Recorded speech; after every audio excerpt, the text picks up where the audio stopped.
this performance shows something to Jacksonville fans. Sometimes when there was no Leonard Fournette, so you had to rely on T.J. Yeldon, who's a solid back, but he's not no bell ringing back on Leonard Fournette. There's some hope that when it get to these clutch moments again, if they could find themselves back in the AFC Championship game and they take the ball out of Fournette's hands and they put the ball in Boyler's hands, he can make plays. I mean, that was, to me, that could be a coming out party game to show that you can at least be at least as good as Eli Manning or at least better. Or I think he has potential to be as good as Eli Manning, and I think he still have enough potential to be as good as a quarterback as Matt Ryan. But it's up to Blake Bortles to bring himself and elevate himself to the next level to be that type of player in the NFL. And if he could become the player to at least be as good as Matt Ryan, with the talent that he has, especially in the backfield, and having the talented defense that he have on the other side with Tevin Smith and all them boys over there on the other side. He got a lot of weapons. He got Cole. He got D.D. Westbrook. He still got T.J. Yeldon. He got Leonard Fournette.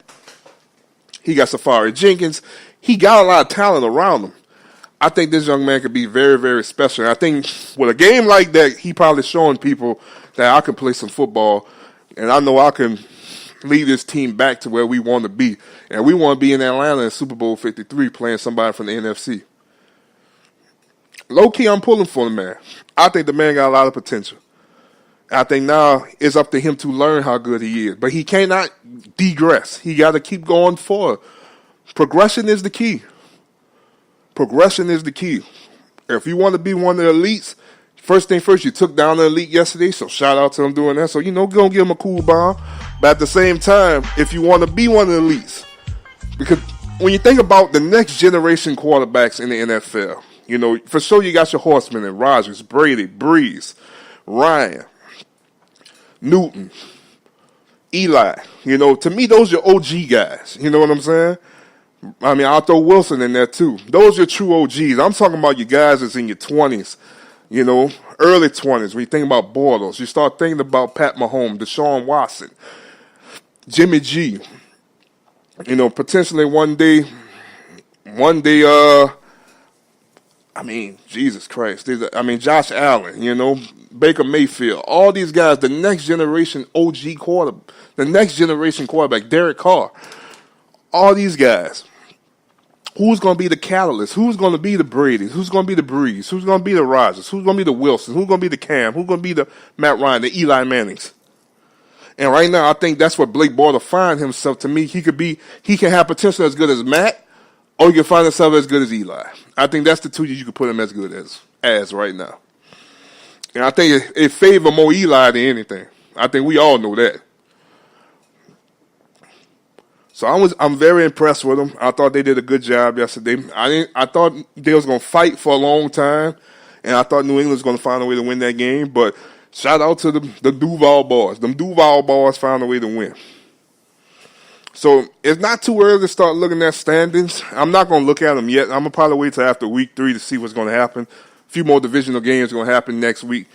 Because try to finish the first month of the season out the way. The first quarter of the season will be over soon. So we're going to pay attention a little bit about that coming up real soon. So, guys, I hope y'all enjoyed the nice game. Seahawks, Bears. Really don't know what too much to expect. I want to see if Seattle – I kind of got Chicago winning this game maybe 21 – I say 21-10. I think Chicago might put up 21 tonight. I don't know if the defense of Chicago it's going to be too much for Seattle.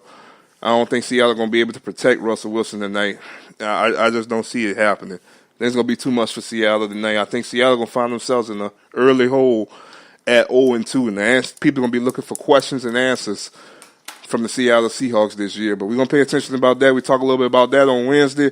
Try to talk a little bit about Wednesday. Also, we're going to talk a little about Wednesday. Look at the Thursday night matchup on Wednesday as well. Check that out. Browns-Jets, my second favorite team. The Jets going to take on the Browns. Could the Jets be the ones to drop a loss and give the Browns their first win in almost getting closer and closer to 2 years, yo?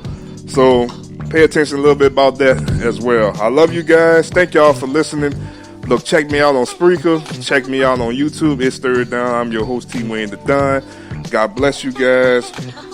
We'll be back Wednesday with the midweek report. One of my favorite reports. So easy to talk about. And we out.